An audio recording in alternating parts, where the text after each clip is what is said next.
Let's talk about the notion of time. Time looks obvious, but it's not. It's data, but not something which is obvious. So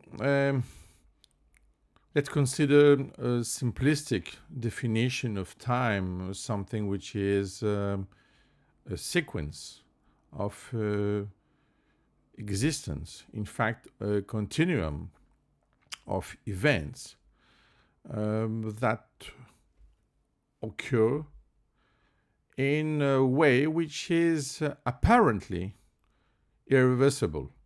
So the problem is, even if we have this relatively abstract definition of time, we can see already a difference between time and the other dimensions.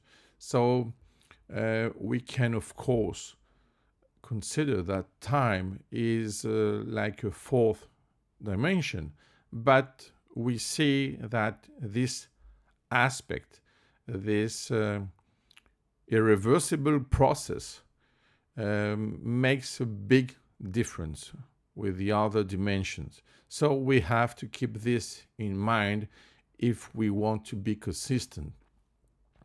So the problem is, if we consider time only as one dimension, and of course, if we consider time as only something which is linear, not necessarily in one dimension. But the problem is, if we think time as a parallel process, I mean, we can have bifurcation, and after that, we can have many times at the same time. So, is it possible to think this? Yes, it's possible. Can we use it even in physics? Yes, also. So the problem is why we don't see that in the obvious reality in our world. We need to be more specific. We need to know many concepts of quantum mechanics or relativity, at least, to consider that it's possible to think about time with this manner, because we have also the many world theory. So we can formalize this aspect of time, but now we are talking about the core of time. So, and if we want to consider the relation of time with history, it's even more complex, because we need to select some events to construct history. So then the problem of the linearity of time is crucial. So the idea is to consider that time is in fact a more complex, a more abstract object than only one dimension. And for us, the irreversible process is a foundation. Yes, a foundation.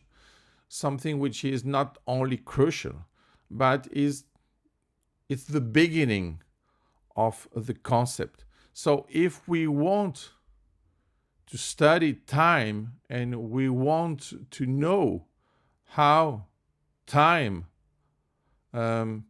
impacts us, it's very important to see that we cannot change some order.